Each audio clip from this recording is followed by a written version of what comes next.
Hello everyone! Pancakes with Naira today. I hope you had time to prepare some pancakes because, I forgot last time to prepare some pancakes.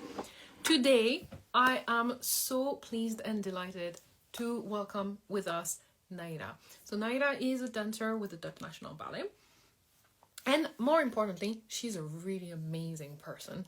And I wanted to get to know her a little bit more, see who's the beautiful self behind the dancer, because we're more than just bodies that move on stage.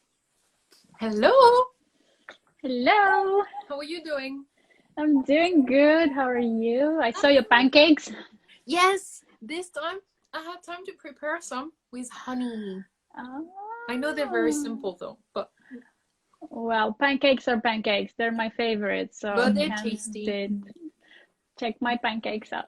I had some time to prepare them too. Do you want them? Ooh, they're cute. I went with my roots and I made Russian pancakes. So I'm gonna add So how are Russian pancakes like Lindsay? they are like French crepe, so very easy. The thin ones. Oh, they're very thin. Okay. Yes, yeah. And we had them for dinner. We had savory and sweet. So I was like, pancakes for dinner tonight. How do you call them? Blinchiki. Blinchi. Oh, so they're more like blinis? Yeah, that's it. Yeah. Oh, so we have pancakes, blinis, blinchike, Yeah. blenci. I'm getting really good at pancakes around the world. I'm sure. I should turn this into a cooking chat. Oh, I'm in. Cool when it comes to cooking. I'm in. I will just eat. I'll let you cook. I'm just gonna eat. Nice. So I wanted everybody. Sorry, I'm just taking my stuff. I wanted everybody to get a chance to know you better, because sometimes we tend to forget to look at the person behind the dancer. For me, there is no distinction between the two, but you see what I mean. We kind of just look at the performer, and to be able to perform on stage, there needs to be a very interesting person behind it. Yeah. What's really struck me with your story was how you came to coaching and when you started looking at coaching. Yes. I think my shift, sort of like when I reach my dancer peak, I realized okay, now things seem to be more doable. I don't have to stress so much. So let me dig deeper. What's the next layer? Where do I go now from now on?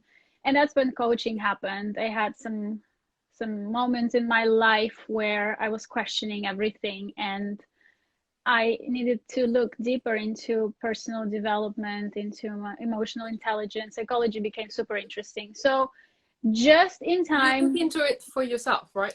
Yes, purely for myself. The interest came because I needed to know more. I wanted to learn more. And I looked into coaching just before COVID happened, actually. And I enrolled into this amazing coaching school. I had my one in-person module here in Amsterdam. Really was great. It was really 3 days intensive, 10 hours a day. I took all my books and went home on our first lockdown. So the timing couldn't have been better. I had time to sort of really dive deeply into personal development and into myself, but also into what I want to do next with my life and how I want to contribute to my community. Yeah. So I want to go back to your first coaching training, because I remember mine, and there were a couple of what they call aha moments. This moment where sometimes we just realize that now I can make sense of something that happened in my life. Can you recall one of these moments? Yes. So what happened is I went, everything was last minute. So I didn't have too much time to prepare or even read up anything about coaching beforehand. Everything was last week. I was waiting for certain confirmations to be let go from work. And I came in very open-minded, but at the same time, a little bit like, okay, I want to learn this. It took me some time to reconnect because I saw it as, ooh, I am fine. I am here to learn, but I am fine when it comes to my own. So the idea behind coaching is you need to first, dive into yourself, right? First, you need to clarify all the things with yourself before becoming a coach. That's how coaching works, right? And you can only coach when you understand yourself. So I was really like, I'm fine. I'm okay. You know, I'm at the top of my league. I'm doing well. I'm strong. I am fine. I'm fine. Day one was like, I'm fine. I'm fine. Day two was like, I'm fine, but and What really. did you say, but? Do you remember? Yes, because what exactly? Yes. So there was just someone was bringing a new perspective. I was so convinced that the way I saw things was the only way. And someone was bringing a new perspective, like a new look into how I am. I think it was what the breaking point for me was how I am to myself, how I don't want to say treat myself, but how how do I as a dancer, really there's no other word, treat myself. Yeah, How you treat yourself, yeah. exactly. So I realized that's when I had a moment and I broke down crying. Oh. Because I realized that I've been so tough on myself. I've been expecting and I've been taking from myself. I've been putting myself into situations and been really overloading myself, but not giving to myself, just taking from myself. I saw this like two people in front of me, right? One just taking and not giving. And I just realized I haven't been so nice to myself just because I thought that it was okay because of the demands of our profession. Just because I thought that's just how it is. It's going to be tough, and I just didn't realize I had a choice, and I could benefit from a different approach to myself. So treating myself differently, also giving to myself, not just taking from myself. Yeah, that was the moment I cried and I cried and I cried. Well, And it's good to cry. Yeah, for sure was a moment, the moment of revelation. I really was struck by it. That was my biggest aha moment that weekend. Yeah. I love those moments because, as you said, to become a good coach, you need to take a good look at what you currently do. And what you said reminds me of a lot of aha moment from other coaches. There is usually that moment where someone brings in another perspective, and then suddenly we start thinking, there are other ways to achieve what I'm trying to achieve. My way is not the only way. Exactly. And this particular thing, I actually want to change. Because there's a lot of things where we hear different perspective and we're like, yeah, okay, sure, if it works for you, but I'm okay with mine. Yeah. Can you tell us something that you started doing differently? How did you start treating yourself better? Well, for one, it was the fact that I was so busy with bringing what I was asked. So instead of me connecting to myself or asking myself or checking with myself, what do I want to do? How do I want to approach this? How do I want to feel? Questioning myself. So there was basically very little, I would say, awareness, right? I was doing things unconsciously. I was too busy with putting something out without checking with myself. So I started really becoming aware. That was the number one. And I see this also with my clients that I work with. The step number one is becoming conscious of yourself and becoming conscious of your thoughts, emotions, connecting them to actions, like just baby steps. That's how it started for me. And when we were still on a lockdown, so I was practicing this, you know, at home. My head was going in circles. I was like, okay, I can't wait to get back into the studio. So what happened when I first went back to the studio, which was just training, you know, we had it very easy. I was like, oh, this is perfect time to see how and what. And what happened is I went straight back to my habits. Yeah.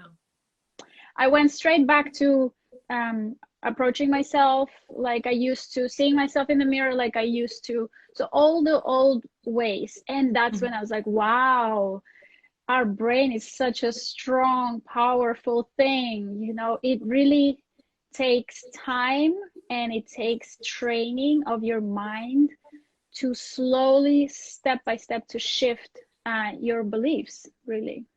Definitely beliefs, and then your behavior. Yeah. But there was one change because you noticed that you were doing that. Exactly. That was the first step. Yeah, that was definitely the first step into like, wow.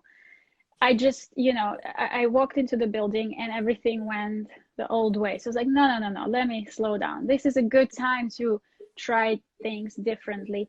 Up until like I tried to bring it on stage as well, because then eventually we went to stage. So we started performing. So I was like, okay, what's happening before I'm going to the stage, right? What are everybody is different, right? So there is a moment of performance anxiety before going. What am I thinking? Yep. What am I telling myself? That was the most amazing thing. And then afterwards, like, how do I give myself feedback? What happened? Like, what did I learn? What can I do better next time? What, you know, like all that is so important. Like sometimes we just jump over things, especially when we had a good show. We're like, yeah, good show. Okay, forget it. No, like you need to take a moment celebrating and just understanding what made you feel so good, what made you perform so good. So those are your what do you call them, those are your power cards that you can use in the future if you look at it smartly. That's interesting what you're talking about, because this week I had so many discussions with dancers around your age and your experience. So I mean, I don't take it the wrong way, but not young dancers. Dancers with experience and a lot of things that they can consider before saying that. And some ballet masters. And we were talking about, you know, that moment after performance where some teachers and ballet masters and company directors want to come to us and give us all the corrections. Yeah. And I felt strongly about it because my old self would have said, best time to give all the corrections right now. And one ballet master was actually upset because someone took it the wrong way and said, hey, can you wait tomorrow? I want to celebrate. Yeah. And I was in the middle and I was listening to both of them. And I was like, you do have a point, because it's draining when you come to us straight away and be like, okay, this is wrong. But at the same time, if you wait tomorrow, even neuroscience says it's a bit too late because you can't really anchor it to what have happened. Yeah. So when we had that conversation, I said, can we actually do both? Can you start your corrections with the good thing? Yeah, right. So like, it's a really good point you brought up. So there are times, and it's not a bad thing, because our poor ballet masters they have good intentions. They want to help you. And sometimes, without even realizing, with all the love they have, they'll come right before the show and bombard you with corrections. They mean it well, but this just doesn't work that way. Afterwards, I believe, if, like what you said, if put in the right order, not order, but in the right way, in a way that doesn't kill the mood, because it's a bit the same thing when it's before the performance, where you're already thinking about how you're going to approach the performance, and suddenly they come with a different angle. It doesn't help you with your with your feeling. I think that, because many times there have been situations where, let's say, you didn't get any feedback at all. I don't know if that's right. That's also not necessarily right, but there has to be something. And if it's, maybe, I just thought came to my mind, maybe it's even good to sandwich it in a smartest possible way. Hey, like this was really good. You could work on this for the next show and then end it with something else that was really good. Like literally that sandwich, it sounds simple, but it actually makes a lot of sense. And I see it work. Like you want the dancer to feel like they're working towards something. You want them to feel that there's more to it than just this one performance, right? That's the mastery goal that we're talking about. It's not about one show. It's about where are you going with this and how this was an important step to get you there. Okay, I have to be honest, I don't like the sandwich thing. No. I love sandwiches, like the no, you know why? Because it's very often used as a strategy to avoid the thing that is in the middle that you really want to talk about. Yeah. And when you do it this way, you're actually avoiding the conversation and you're not making it clear. Yeah. And I totally agree with Suzanne's comments about setting up a culture of conversation and setting boundaries. Yeah. I come from the nuclear industry and we have the same thing. There's a lot of feedback that needs to be given. The word they use is feedback, and I actually adopted it because I like it. It's very neutral. Yeah. And we usually don't use the sandwich because of that. Because if there is really something that needs to be changed, that needs to be clear. And that conversation can be done in a very honest, respectful, uplifting way, but still be very clear. Yeah, absolutely. There is no compromise in here. This has to change.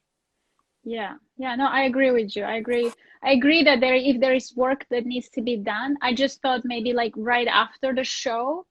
And of course, if there is no other time, because very often we are going show to show, there's literally no time. We've had in the past that our poor ballet masters, with all the love and care they have for us and the corrections that they carry on their notebook, they'd be running around dressing rooms, finding us even like, in between corridors and showers, like, can you do this? Or can you run around more? Or can you like go upstage? Or with all the good intentions. So there's not always the time for it, but when something is pressing, they will make sure that it gets to us. That's for sure. I love how you're emphasizing on the good intention. This is one of the presupposition of neuro-linguistic programming, and keeping that in mind helps understand a lot of miscommunication, because as you mentioned, with all the examples you've given, it allows you to think, okay, what is the message? Maybe the delivery is not the best. Yeah. But who doesn't make mistake? People who don't do anything. Yeah. And what is the good intention behind that? They're actually trying to help me. So let me focus on this first. And then maybe we'll have a conversation about the way you talk to me. Yeah. Yeah. No, I mean, there's so much work I feel that can be done after your performance that we skip very often as dancers. We just, because the goal is always the performance, and then after that nobody really cares too much. But to me, growth happens on the work after the performance, when you're able to go through yourself, because it can be one thing what it looks like, but it's very important to check with yourself. How did it feel? What did I do right? Or what did I do before? How did I approach it? What did I tell myself? How did I feel? Right? That is the work I feel I've never done. And when I learned and I saw it as a power, really, I saw it as something that could really improve my performance. I love that. Yeah. What's important for you in coaching other people? What's important, and something that I would say I see more and more with my clients, is that they identify themselves not only as dancers, but also as this talented, strong, with a bunch of amazing traits humans. That's something that actually, once we connect to, their performance goes better, because that brings confidence into their dancing, and that brings confidence into who they are in their work and in their dancing. And I see it as a whole, because it's not just a dancer. Their relationships, their communication, their plans for their future, everything shifts once they connect to who they are, what their purpose is, what their mission is, what their goals are, and how they see success for themselves. So without all that external noise, what is Yes. expected of you and what you should want, or Yes. what how you should But perceive what you success. really want, yeah. Exactly. So it takes some time, but I see the shift, and that shift for me is like the moment I see growth in them instantly, and I see their face light up, because Oh, no one asks them those things, and no one, yeah, you don't do that work on yourself. So it's really, really amazing to see the results of that. Yeah. I also love this moment when there's this self-realization. Yeah. I remember one dancer I was coaching who was struggling, and during the session, she realized that that dream of moving up the rank in the company was someone else's dream, and she actually loved being a corps de ballet. Mm, But because society and everything is all about principal dancer, and she was like, I'm actually freaked out to be a soloist. I don't like to be alone on stage. This is just like, I love being with the others. This yeah. group, this community. Yeah. Yeah. And when she realized that, suddenly she actually became even like amazinger. Yeah. And she Yeah. actually had to have a talk saying, no, I actually don't want, well, she wanted to move up, but not to the point where she became a demi soloist, because she's like, I don't want to be by myself on stage. Mm, And yeah. there's nothing wrong with that. There's nothing wrong about me loving this community on stage, because we're creating something together, and she loved it. Yeah. Yeah. Yeah. No, I mean, we are so busy with bringing results, right? We're so busy with trying to achieve what we're told or how it should be, Mm-hmm. um, that we miss out the part that we get to create our own life and our own careers. It is what you say it is. It is how you define it. It is how, even just, as much as the biggest and the most powerful term, love, what love is to you, Mm-hmm. it doesn't have to be the same way to me, and the other way around. So it's how you make it. And that when they realize that, and when I realize that, then no one can take this away from me, because I'm going to reach success, Mm-hmm.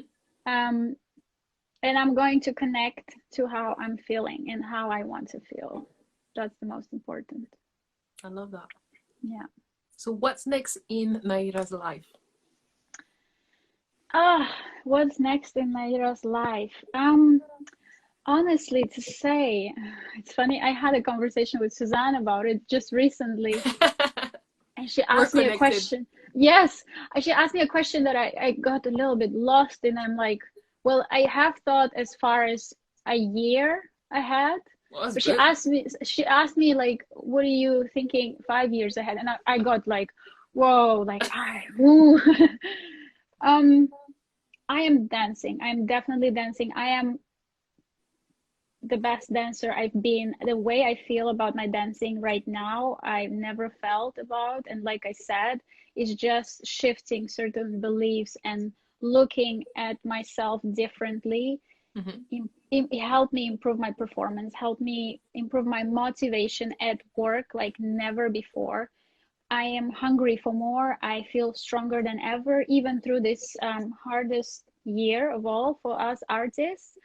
And at the same time, coaching is this, and that's the thing, that it also gives me love and Mm-hmm. passion more for my dancing, coaching others, seeing results, and it's really my purpose, and that gives me energy. So the little struggle is So just are you how finding the to, balance? yeah, how to balance the two, that's where it makes me a little bit nervous. But I have to go and see. We'll see where it takes me. We'll see what's manageable, you know. Yeah. Because what's a typical day at Dutch National? Right 10 to now, 10? yes, right now we are 10 to 6 until we start performing, but it all depends on how many performances we'll have, and then days are longer, definitely, and probably we'll be working in weekends more. So yeah, so more evenings and more weekends. The normal schedule, which has been so long ago that it almost makes me nervous. What is the normal schedule? Yeah. How is it going to feel? Like, can I handle that many hours? And of course I can, but I think it will take some time to shift to normal for sure. Well, hopefully all the companies will make sure it's a bit gradual and not suddenly. Exactly. Yes. Yes. Hoping. Yeah. I mean, I think we are doing that very much. We were looked after in all possible ways. We work together on building. We skip a program just so we can have enough time instead of rushing through two. We are taking our time with building one, but like in a way that is sustainable. Yeah. Well, it's good because it's important for everyone that the performances are good quality and that you can, you know, Yeah. you can Yeah. continue. Yeah. Dancing. Exactly. Do you have an Exactly. opening date, or is it not set yet? Oh, I don't know if it's set yet, to be completely honest. I'll have to look into it. No, but somewhere in June, we're doing two programs back to back, so I need to double check that. I'm not sure if it's set yet or not, but we will probably go live at least, if not with audience. So I can watch you again. yes, yeah, I've missed coming to Amsterdam. I mean, I've been to Amsterdam so many times. yeah, yeah. No, well, soon. I You think know, at we're. some point, I think Ernst was thinking that I was part of the staff and he didn't know me. Because there was one day I remember he looked at me and he was like, I see you here. "No, I've seen you every day. Who are you?" Nice, nice. Yeah, no, it'd be nice to have you actually. It'd be nice to see you in person. We can have our Come back as soon endless as I talk. can. I know. Okay, I have a very important question. Yes, You speak 5 languages. yes. Which one? Well, so I have to go with the three that I was speaking growing up. That was Russian, Romanian, and Armenian. Okay. And then we moved to Germany. I was 15, and well, English happened to me on the go, and German.